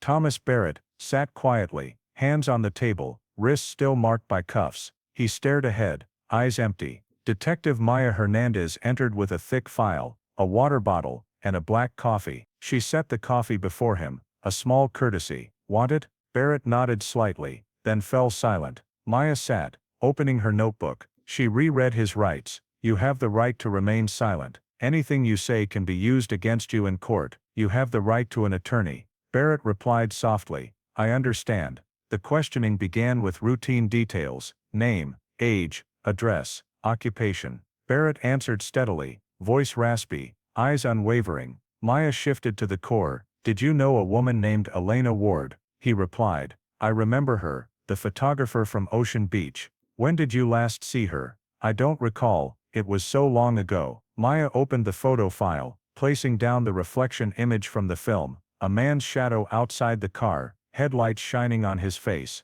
"What about this?" she asked. Barrett studied it, eyes narrowing. "Someone talking to her," he said. "Someone, or you?" Barrett looked away, silent for seconds. Maya pressed on. DNA from hair in her car matches you. We have the film, the notebook, witness statements placing you at the scene, and in the search party. Care to explain why your name's tied to everything in this case? Barrett said nothing. She poured water, slid the bottle toward him. After a moment, he sighed. You're smarter than I thought. Not smart, Maya replied. Just the truth finding its way. Barrett met her gaze, his aged eyes flickering with fatigue. I didn't kill her. I was just there. Maya didn't react, only nodded. Tell me. He leaned back, hands clasped. That night I saw her at the cliffs. I often went there to shoot the night sea, so did she. I approached, talked. She seemed annoyed, said she wanted to be alone. We argued, not big, just words. I got mad, stepped closer, she backed up, then lost balance. It happened so fast, his voice grew hoarse. I tried to grab her, but she slipped. Maya kept her tone steady. You say it was an accident. What did you do after? Barrett closed his eyes. I went down, tried to find her. The waves were strong. I saw a white jacket floating, then gone. I panicked. I was scared people would think I pushed her. I left. He opened his eyes, looking at Maya. I never meant to kill her. Just a flash of anger. Maya flipped a page in the file, speaking slowly. If it was an accident, why not call the police? Why join the search party? And why write "no one will know" in your notebook? Barrett bowed his head, hands tightening. Because I was stupid, he whispered. I thought silence would make it go away. I didn't want jail. I'd been in war. I knew loss. But I wasn't brave enough to tell the truth. She placed the old notebook on the table. You wrote met her at cliffs. Waves strong. No one will know. You want me to believe that's just a casual note? Barrett stared at the words, his voice trembling. I wrote it that night. I couldn't sleep. I heard the waves all night. The room's air grew thick. Maya knew it was time to press deeper. She lowered her voice. You say you tried to grab her. Where were you standing? Barrett pointed at a printed map. Here, the south cliff edge. There's a crevice, a rock hollow below. If someone fell, the waves would pull them straight to the Cabrillo tide pools. Maya noted it, then asked, Can you show us the exact spot? Barrett looked at her long, then nodded. Yes, I'll take you there. I want this to end. Maya stood, stepped out to call the prosecutor and forensic team. When she returned, Barrett sat still, hands on the table, eyes distant. You know this is being recorded, she asked. He gave a sad smile. I've nothing left to hide. You think I've lived peacefully all these years? I hear the sea every night. They escorted Barrett to the car, cuffed but unresisting. On the drive from the station to Sunset Cliffs, he stayed silent, staring out the window. At the sight, morning light hit the cliffs, the sea sparkling as if untouched by tragedy. Barrett stepped out, hands trembling. There, he pointed. 10 meters from this fence. There's a small path down, probably overgrown now. I left her there, between two rocks. The tide came. I thought it'd take everything. Maya logged the coordinates, calling the forensic team to verify. Before being led back to the car, Barrett turned to her, voice breaking. I was wrong. I deserve this. But tell her mother, if she's still alive, I'm sorry. Maya looked at him, nodding coldly. She's gone. Years ago, she said. But your confession, it's reached where it needed to. As the car left the cliffs, Barrett sat quietly, eyes on the sea. The last image of him on the team's camera was a frail old man in a gray jacket, staring down the endless drop where Elena Ward vanished nearly half a century ago. In the control room, Maya saved the recording, time-stamped. 7:42, subject admitted involvement, and identified location of remains. The report later read simply, Thomas Barrett, confession obtained.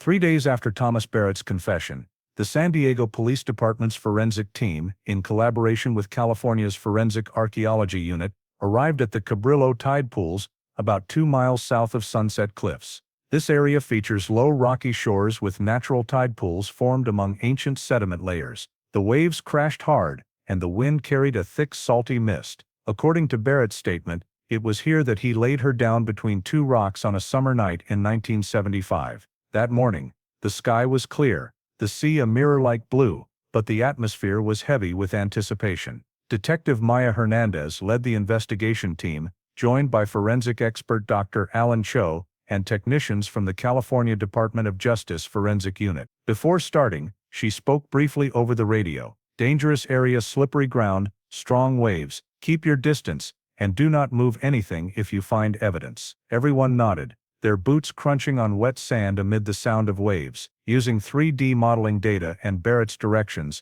they identified the suspected area as ledge number 12, a deep rock hollow with a narrow opening but a wide inner chamber. Over 46 years, sea winds and time had eroded the terrain, yet its overall shape remained intact. Technicians scanned the strata with ground-penetrating radar, GPR, and electromagnetic wave device to detect anomalies below. After 15 minutes, the screen showed an irregular curved shape, about 80 centimeters deep, between two large rocks. "There's something here, Doctor," Cho said softly, "likely an old burial pit." They set up a protective tent to block the wind and began manual excavation. Layers of sand and gravel were removed bit by bit, recorded, and labeled. After nearly an hour, a piece of beige-yellowed fabric emerged, thick, like 1970s jeans material. Maya leaned in, carefully brushing away sand with a brush, the glint of light making everyone hold their breath. Beneath the soil was a nearly intact shin bone.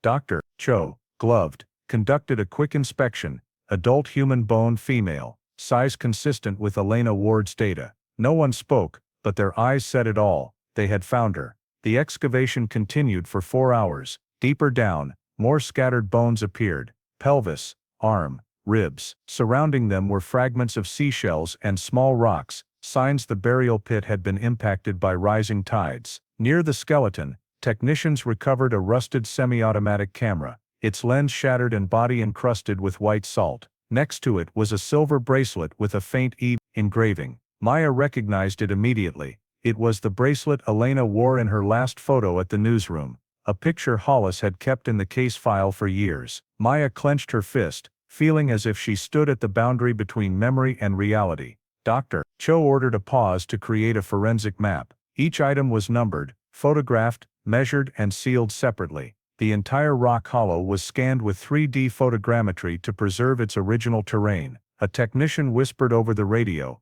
winds picking up, waves rising. "We need to move in 20 minutes. They carefully carried the evidence boxes to the surface, including box number 7, which held the skull and teeth, samples for DNA identification. As dusk fell, the forensic convoy left Cabrillo. In the vehicle, Maya sat beside Dr. Cho, staring at the evidence box locked in a stainless steel case. She thought of Hollis, the first investigator who wrote in his report, "She may be out there in the sea, where the waves keep secrets." Today that secret had finally been uncovered. At the Sacramento Forensic Lab, identification proceeded under strict conditions. Bone samples were cleaned with a special enzyme solution, then mitochondrial DNA was extracted from marrow and teeth. Simultaneously, the team compared it to Elena's mother's DNA, fortunately preserved in the National Missing Persons Database. 3 days later, results were sent to Maya via secure channel. DNA match. 99.994% probability. Remains identified as Elena Ward. Maya held the report, her hands trembling slightly. After 46 years, that name was no longer on the missing persons list but confirmed as a victim. She printed the report and brought it to the district attorney's office. When Linda Moore read the final line, she said softly, "We've brought her home." Alongside the identification, the forensic lab completed a preliminary scene analysis. Results corroborated Barrett's confession. The skeleton showed clear damage to the skull and left ribs, indicating the victim endured strong impact before death, likely from being pushed or falling from a height. The time of death aligned with the night of July 12, 1975, based on weather and tide records. Other items, the camera, silver bracelet, and jeans fabric, confirmed a time frame consistent with that year. At an internal press briefing, Maya summarized, "We found Elena Ward at the location described by the suspect. Evidence, terrain, and DNA all align. There's no doubt about the identity or cause of death. Legally, this case has shifted from missing without cause to first-degree murder." The room fell silent for a few seconds, then a collective sigh of relief echoed. The next day, Barrett was brought from jail to view forensic images. When Maya placed photos of the silver bracelet and rusted camera before him, he lowered his head, whispering, "I told you I didn't mean to kill her." Maya replied, "But you let her die and hid her for nearly half a century." Barrett said nothing, staring at the photos for a long time before closing his eyes. The media began spreading the news. Photographer Elena Ward's remains found after 46 years, suspect confesses role. TV stations aired drone footage of the Cabrillo tide pools. Green mossed cliffs now witnesses to the unearthed truth. Ocean Beach residents gathered by the sea, many bringing flowers, photos and candles to place along the fence. An elderly woman told a reporter, "We always believed she hadn't left this place. Now she can rest in peace." That evening, Maya returned to Sunset Cliffs alone, holding an old photo of Elena smiling at dusk. She placed it on the rock Barrett had pointed to. The wind blew gently, carrying the scent of salt and the sound of waves. In her heart, there was sorrow but also peace. The long journey of a forgotten woman had reached its end. As she left, Maya glanced back at the sea one last time. Moonlight reflected on the water, illuminating the Cabrillo area where the forensic team had just been. She recalled a line from Hollis in the old case file, "The sea can never hide forever what people try to bury." Now the sea had returned Elena Ward, and the truth a city had awaited for nearly half a century. In February 2022, nearly 6 months after Elena Ward's remains were found, the San Diego Superior Court opened the official trial for the People versus Thomas Barrett. The courthouse on Broadway was ablaze with lights and camera lenses. It was one of the most watched cold case trials in California that decade, not only for its brutality, but also for the nearly half-century gap between crime and justice. The courtroom was packed with reporters, Elena's former colleagues, and Ocean Beach residents who had grown up with her disappearance story. At the prosecution table sat Chief Prosecutor Linda Moore, representing the San Diego District Attorney's Office, who had followed the case since Maya reopened it.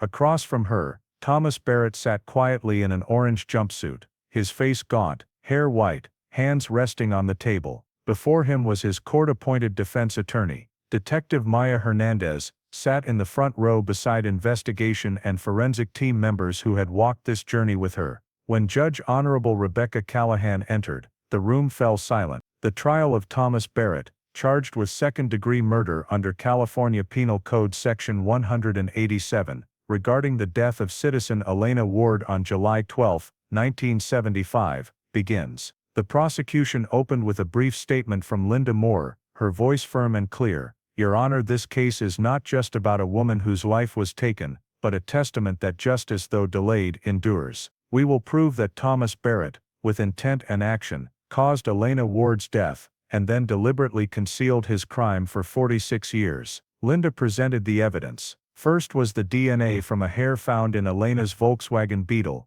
matching Barrett's perfectly. On the large screen behind, magnified images of STR sequences and comparison charts glowed under cold white light. This is a complete match, not a coincidence. The odds of this match are less than 1 in 100 million, Linda said. Next she displayed a restored image from an old film roll. The last photo Elena Ward took shows a man's shadow outside her car. Facial recognition confirms a 78% similarity to Barrett's military photo. Combined with geographic and lighting data, there's no doubt it's the same person. Finally, Linda played a recording of Barrett's confession from the interrogation room. His low trembling voice, mixed with heavy breaths, echoed, "I tried to pull her, but she slipped. I was scared. I left." The courtroom grew heavy. Some lowered their heads, others clasped hands tightly. The defense argued that Elena's death was an accident, that Barrett was merely a helpless witness. His lawyers cited his age, illness, and post-war psychological trauma as impairing his control. But when the prosecution called Dr. Alan Cho, the forensic team leader, as an expert witness, the defense's hopes crumbled. Dr. Cho presented a 3D model of Sunset Cliffs, reconstructed with LiDAR technology, to the court. Pointing to the screen, he said calmly, "Trajectory and injury analysis shows the victim could not have fallen by slipping. The skull was struck from the left rear, with force equivalent to a push from an adult male. This was not an accident, it was a violent act." Linda added, and the defendant, in his confession, admitted he was angry and stepped closer. "That's an attack, not assistance." When called to the witness stand, Maya recounted reopening the case, finding the hair, restoring the film, and discovering the body. Her voice was steady, but her eyes betrayed emotion when mentioning the silver bracelet. She said, "We followed the trail of time, step by step, and every trace led to one person, Thomas Barrett." When closing arguments ended, the judge allowed Barrett to speak. He stood slowly, leaning on the table, his voice shaky but clear. "I'm old and I'll probably die in prison. I don't deny what I did. I met her, I was angry, and she fell. I was scared. I stayed silent. For 46 years I heard the waves in my head every night. I have nothing left to say but sorry."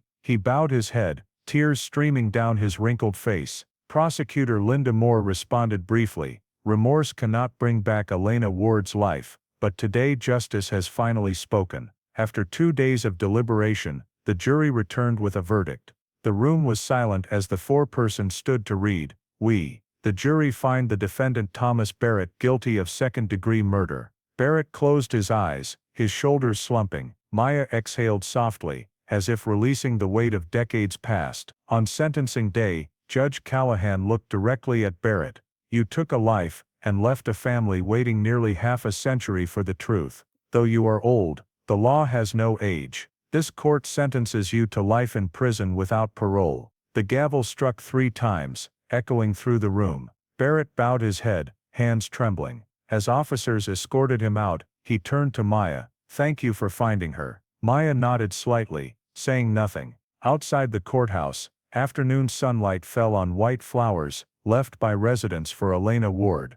The final investigation report for the Elena Ward case, #75-1467, was completed in late March 2022, nearly 7 months after her remains were found, and weeks after the San Diego court sentenced Thomas Barrett to life. The over 400-page report, bearing the San Diego Police Department's logo, was titled, "Comprehensive Case Report, Cold Case Division, 1975 to 2021. Detective Maya Hernandez personally wrote the main narrative, summarizing the entire investigation, from reopening the case to the trial's conclusion, deemed one of California's most exemplary solved cold cases. The report opened, "Without the patience of past investigators and advancements in modern forensic technology, the disappearance of photographer Elena Ward might have remained forever in the shadows of 1975. The first section detailed the recovery of the original case file, yellowed paper records, Detective Hollis's old microfilm cards, and an evidence box containing a hair, lens cloth, and unprocessed film. All were transported to a storage facility, in a specialized vehicle, and kept in a cold vault at 8 degrees Celsius. Proper preservation for nearly half a century ensured the evidence remained intact, the first key to the renewed investigation. The second section described the reanalysis using modern forensic technology. The hair underwent mitochondrial DNA sequencing and STR profiling from a sample indirectly collected from Barrett's coffee cup. These techniques, non-existent in 1975, proved that a single skin cell or hair could serve as identifying evidence. Maya wrote, "Science bridged a 46-year gap with a hair thinner than thread." The report highlighted the role of digital analysis, recovering the film roll, extracting the reflected image, and matching it to Barrett's face, using California's AI facial recognition system, with a 78% probability. This led the team to pinpoint the suspected area and reconstruct Sunset Cliffs in 3D using LiDAR mapping. The third section detailed the fieldwork and excavation, conducted precisely to national evidence preservation standards. Ground-penetrating radar located the burial pit at Cabrillo Tide Pools, while photogrammetry created a terrain model for court use. Each item, from bone fragments to the EW-engraved silver bracelet, was numbered, double-sealed and stored in a temperature-controlled vault. The Sacramento Forensic Lab's report confirmed, DNA matched Elena's mother's biological profile, verifying the victim's identity. The fourth section covered investigation data management. The entire process was digitally stored on the secure internal forensic net system, with physical copies archived in the county's permanent records. Digitization ensured future investigators could access it quickly, avoiding losses and errors that stalled past cases. Maya dedicated a section to honor Detective Samuel Hollis, who opened the case in 1975. In an appendix, she included his photo with a caption, "This case was not solved by luck, but by someone who believed justice was only temporarily asleep." The report's final section outlined key professional lessons, the importance of long-term evidence preservation. If the evidence box hadn't been properly sealed in 1975, the hair's DNA would have degraded, and the case could never have been reopened. The application of new forensic technologies, from mitochondrial DNA and STR analysis to 3D terrain modeling, as critical tools in solving cold cases, the integration of federal and state data through systems like CODIS and Family Tree DNA, which trace genetic links to Barrett's family, opening avenues traditional methods couldn't, and the power of multi-generational investigation, with Hollis's start and Hernandez's finish as proof of justice's continuity. The conclusion stated, on February 22, 2022, defendant Thomas Barrett was sentenced to life without parole for second-degree murder. Case #75-1467 is declared closed, but the file, evidence and 3D model will be preserved indefinitely for educational and forensic research purposes. The final printed copy, signed by the San Diego police chief, was sent to the National Institute of Justice as a model case study on solving cases with modern technology.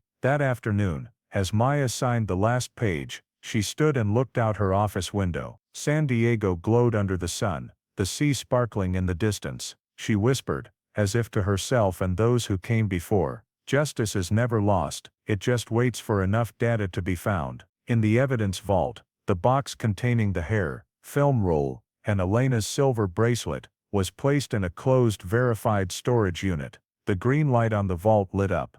The case was closed, but the words in that report would live on, as a guide to faith, perseverance and the power of science in giving the dead a voice. On February 25, 2022, 3 days after the official verdict, California's media erupted. Major newspapers ran shocking headlines. "Arrest shocks community. Cold case solved after 46 years." Bold print dominated the front pages of the San Diego Union Tribune, Los Angeles Times, and the Sacramento Bee. The lead story read, "Thomas Barrett, 81, a La Mesa resident, former veteran and community volunteer, was sentenced to life for a 1975 murder. His victim, photographer Elena Ward, who vanished nearly half a century ago in Ocean Beach." Within hours, Ocean Beach cold case became the top search topic on California's social media platforms. On forums, thousands shared memories of Elena's disappearance,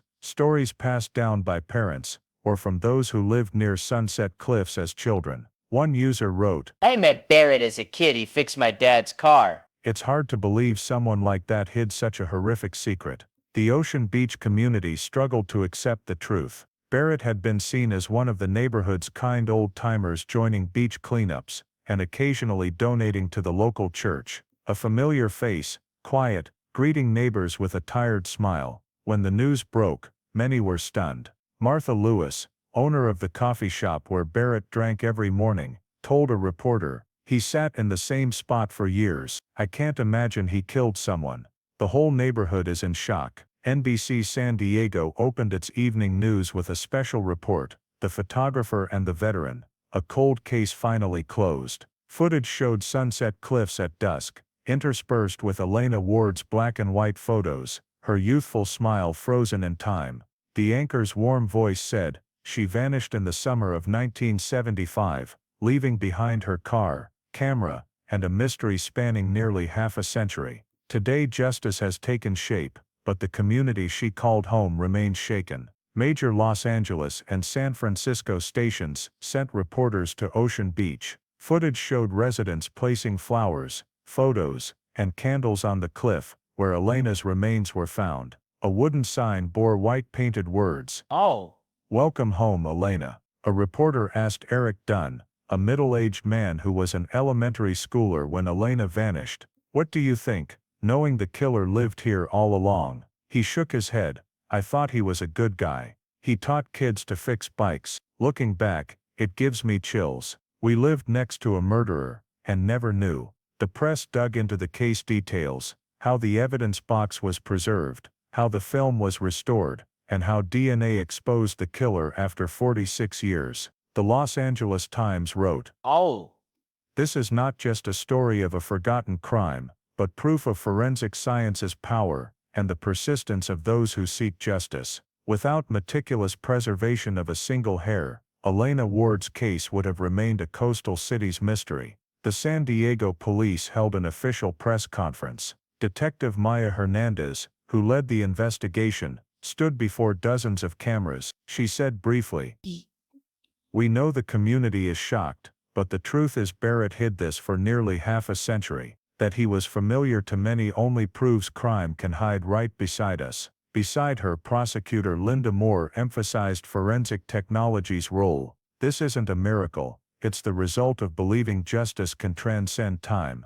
The news spread beyond California. National outlets like the Associated Press and Reuters published stories, calling it one of America's oldest cases solved by DNA. National broadcasts described the event as a portrait of justice, delayed but precise. While the media praised the police's success, Ocean Beach's residents felt a mix of grief and loss. Many visited St. Peter's Church to pray for Elena, and even Barrett, once considered a friend. Pastor John Keller said at a memorial service, "Sin can hide behind normalcy, but redemption begins when truth is revealed." Local papers published nostalgic pieces about the 1970s, a wilder coastal city, a young woman with a camera chasing sunsets. One journalist wrote, "Elena Ward wasn't just a victim, she was a symbol of stories time tried to erase." A local station replayed a brief interview with Samuel Hollis, the first investigator, now 85, from a nursing home. "I always believed this case would be solved.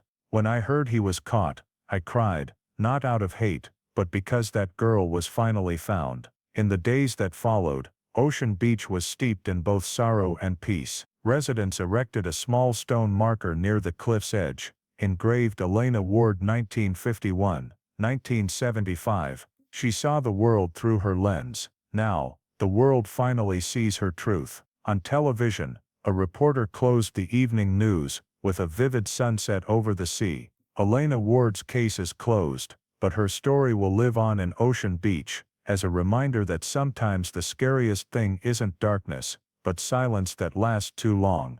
Below the Union Tribune's online article, thousands of comments poured in. One read, "Arrest shocks community, but also awakens faith that justice, though late, can still arrive." In a quiet corner of San Diego, where sea winds blow through old iron fences, a black and white photo of Elena Ward was fixed to a brick wall, her smile eyes on the ocean. Now, the city knew her killer's name, but what they remembered most wasn't the crime. It was the light of justice finally shining on Ocean Beach. July 12, 2022. Exactly 47 years since the night Elena Ward disappeared, the sky over Sunset Cliffs blazed with summer sunlight. On the coastal road, hundreds of Ocean Beach residents, old friends, colleagues, and even those who never met her, gathered to attend the official memorial ceremony for Elena Ward, co-organized by her family and the San Diego Police Department. The sea breeze blew fiercely, the salty scent mingling with the sound of waves crashing against the cliffs, sounds that once witnessed a tragedy, now becoming a farewell melody. On the grassy area above the cliffs, the organizers set up a small white-painted wooden stage, adorned with daisies and sea orchids. At its center stood the newly unveiled memorial plaque, inscribed with stainless steel lettering, "Elena Ward 1951, 1975. She saw beauty in the world, and the world remembers her light." Beneath the inscription, a glass tube containing a replica of the last photograph she took, an image reflecting car headlights on glass,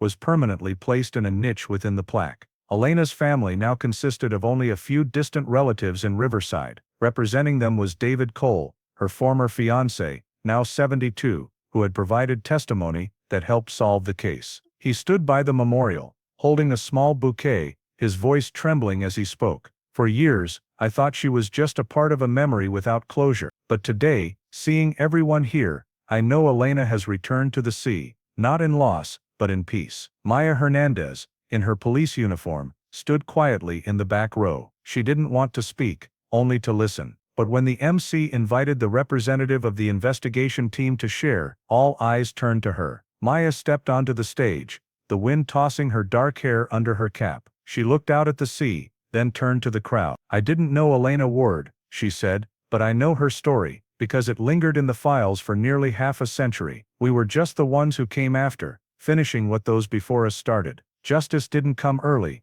but it didn't forget the way." When she finished, the lawn fell silent.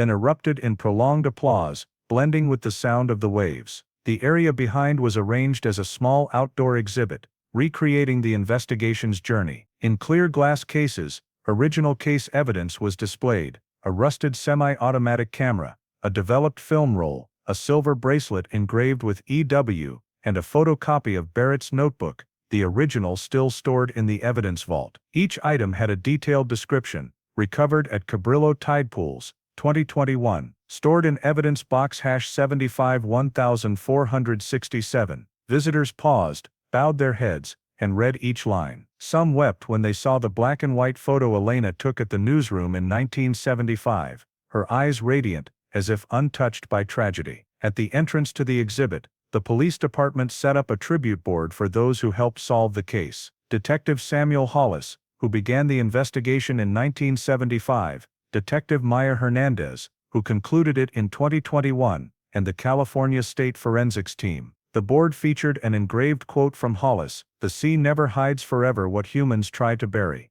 When sunlight hit the board, the engraved words gleamed as if written in the light of the sea. A poignant moment of the ceremony was the minute of silence at 7:15 p.m., the approximate time Elena left the bar on the night she vanished. Everyone stood quiet, with only the sound of waves and wind. In the distance, a group of drones from a news station hovered, capturing footage of hundreds forming a circle around the memorial, white flowers covering the ground. The scene was broadcast live across the state, a symbol of healing for a community once haunted by mystery, now finding peace. After the ceremony, many approached Maya to thank her. An elderly woman held her hand and said, "Thank you for not giving up. You brought Elena back." Maya only smiled, her eyes on the sea. "Not just me," she replied, "but everyone who believed the truth was still out there." As dusk fell, the sunset painted the sea red, true to the name Sunset Cliffs. The last rays of light illuminated the memorial, making the inscribed words glow. Locals began lighting candles,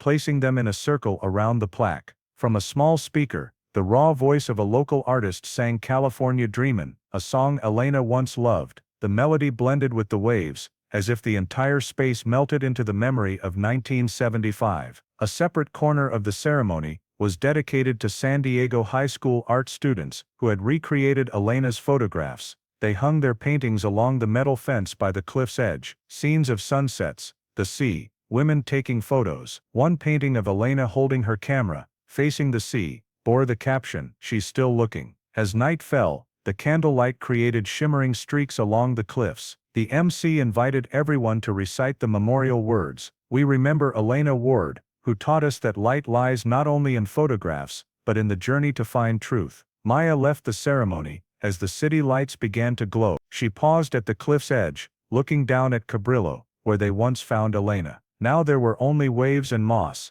but in her heart, the sea had changed. No longer a place hiding sins, it was a place keeping promises. On her drive back, Maya glanced in the rearview mirror, seeing the candlelight flickering in the darkness, reflecting on the sea like stars. She knew that, no matter how time passed, Elena Ward's story would never fade from Ocean Beach's memory, because today, the girl had returned, not in darkness, but in the light she once sought. 1 year after the trial concluded, and the memorial was erected at Sunset Cliffs, the Elena Ward case transcended the realm of a criminal story. It became a symbol and a landmark lesson in cold case investigations across America. Case #75 1467 no longer merely evoked a tragedy, but stood as proof that justice, though delayed, could still find its way back. At the San Diego Police Department, SDPD headquarters, a new training room was opened in the Cold Case Division. On the wall, beneath the motto "Truth Never Expires," was a bronze plaque inscribed, "In memory of Elena Ward,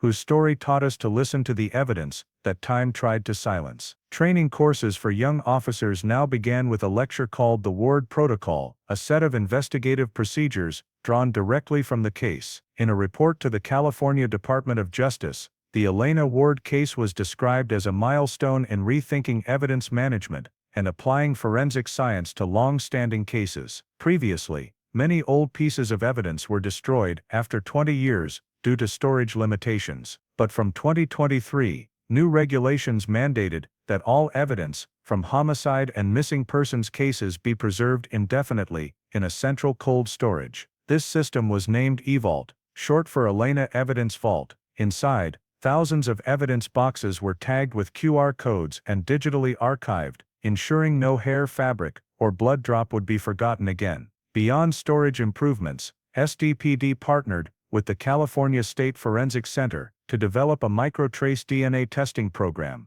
Microtrace forensics, enabling analysis of minute evidence, even skin cells or dust particles on fabric. In training materials, the Elena Ward case was consistently cited. A single hair left in a car unlocked a case buried for 46 years. A young forensic technician said at a workshop, "Every time I look through a microscope, I remember that a single cell can speak for someone who no longer can." The case's impact extended beyond technical aspects. Socially, it became a symbol of faith in delayed justice. The documentary Shadows Beneath the Waves, produced by PBS and released in late 2023, recounted the investigation through the words of Detective Maya Hernandez, prosecutor Linda Moore, and Ocean Beach residents. The film won Best Investigative Documentary at the Santa Barbara Film Festival. In it, Maya said a widely quoted line, "We didn't find Elena in the darkness, we only brought light back to where she once stood." That same year, Elena's family and former colleagues established the Elena Ward Foundation Photography Scholarship for students studying journalism and photography at California universities.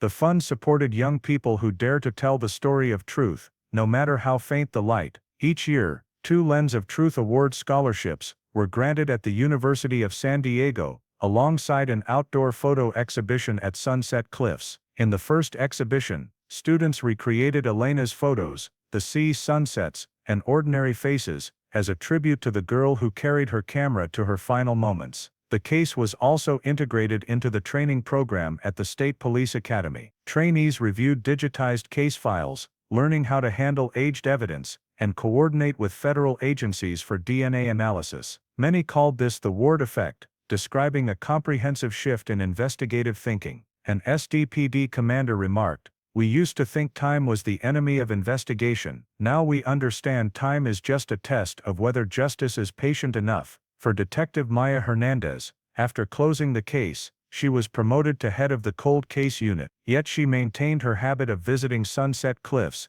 every July 12th. She brought no gun or files, only Elena's old photo. "She's the reason I keep believing in this work," Maya shared in an interview. "Every unsolved case is a person not yet found, and our job is to give them back their name." At Ocean Beach, Elena's memorial became a familiar stop for tourists and locals. Each sunset, someone would place a flower or small photo beneath the steel inscription. Children played nearby, adults sat quietly gazing at the sea. A local newspaper wrote, "Elena Ward took her final photograph with the light of justice, and now every ray of sunset at Sunset Cliffs is part of her legacy." By late 2024, inspired by this case, SDPD reopened over 30 other cold cases, 4 of which were solved using mitochondrial DNA analysis. Experts called this the Elena chain reaction, when one closed case opened doors for dozens more to be illuminated. And though Barrett died in prison in early 2025, his death did not end the story, because what remained was not the crime,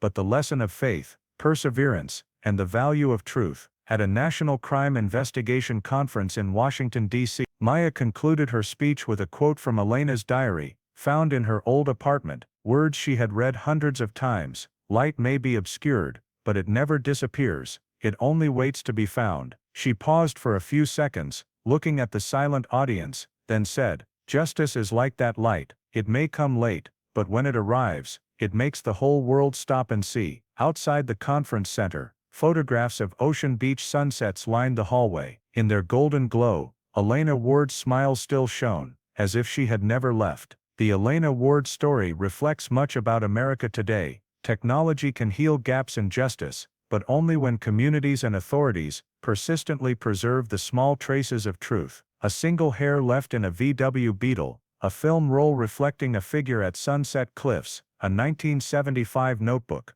3D modeling with drones and LiDAR, and the excavation at Cabrillo tide pools, all remind us of 3 practical lessons. First, don't overlook small details, and don't let the nice acquaintance bias cloud vigilance. Barrett was a veteran, drank coffee every morning at La Mesa Diner, joined the volunteer search team, but DNA from a coffee cup unmasked him. In daily life, when noticing odd behavior, stalking, controlling, lingering around someone's home, document and report early. Likeable people aren't immune to violence. Second, respect evidence preservation and transparency. Families of missing persons should keep personal items, combs, toothbrushes, letters as reference samples. Communities should support lab funding and push police departments to adopt eVault standards, like SDPD, to prevent evidence destruction. Individuals can share their location when photographing, hiking, or visiting remote areas. A home-safe message can sometimes save a life. Third, foster a culture of truth-telling. From journalism to classrooms,